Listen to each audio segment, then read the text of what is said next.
Okay guys, just a quick video on the rotary valve shaft of a Sea-Doo. This is off a 587 engine, and here is the rotary valve shaft.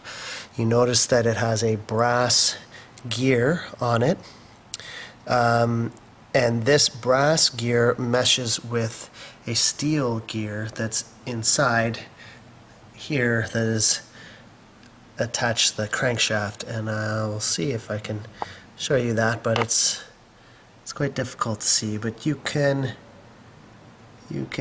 kind of see it.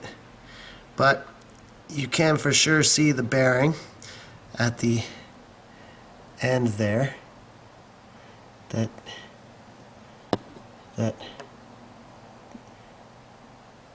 and you can kind of see the worm gear, crankshaft worm gear there, and you can see the bearing that the end of the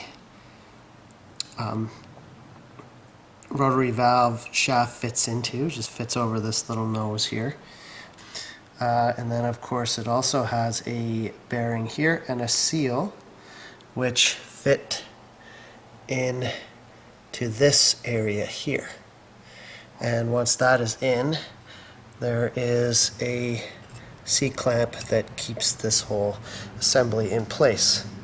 Now, if your Sea-Doo doesn't start, sometimes the problem could be, it could be all kinds of things, but if this brass gear here has sheared off, then what's happening is the rotary valve will not be turning, and you won't be sucking fuel into your engine. This gear here is a brass part, and really the idea is this, if anything were to fall down inside of this, inside of the carb, the intake or something, and come down these holes and jam up your rotary gear that's turning like this, instead of screwing up like the crankshaft, the idea is that brass gear would shear off and protect the engine. Or if there's any other reason that your rotary valve shaft could abruptly stop turning, let's say maybe this bearing here goes bad and seizes up, well, instead of ruining the whole engine, the engine will just simply shear off that brass gear, and will save the main parts of your engine. This part here you can order off Amazon quite readily. It's fairly easy to replace, but still quite difficult. I think it would be quite difficult to do in the ski. I personally wouldn't attempt it in the ski myself, but I've heard of all kinds of people doing that.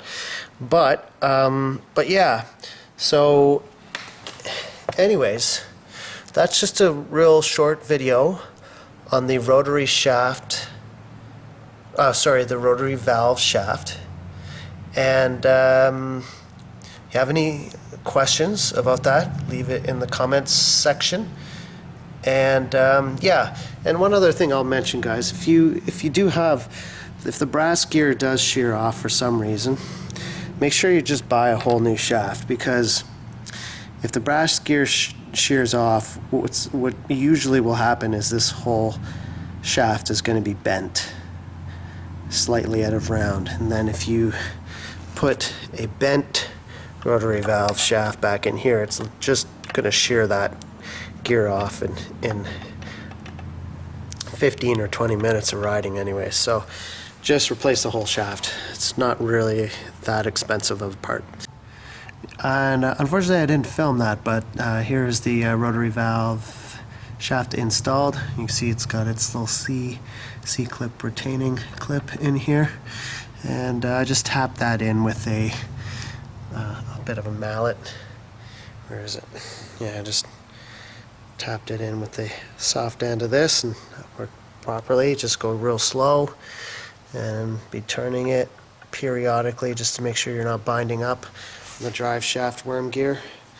And yeah, that's how you put that in. It's pretty straightforward. getting it out is a bit of a different thing. We'll probably make a video on that at a later date. But anyways, that is the rotary valve shaft.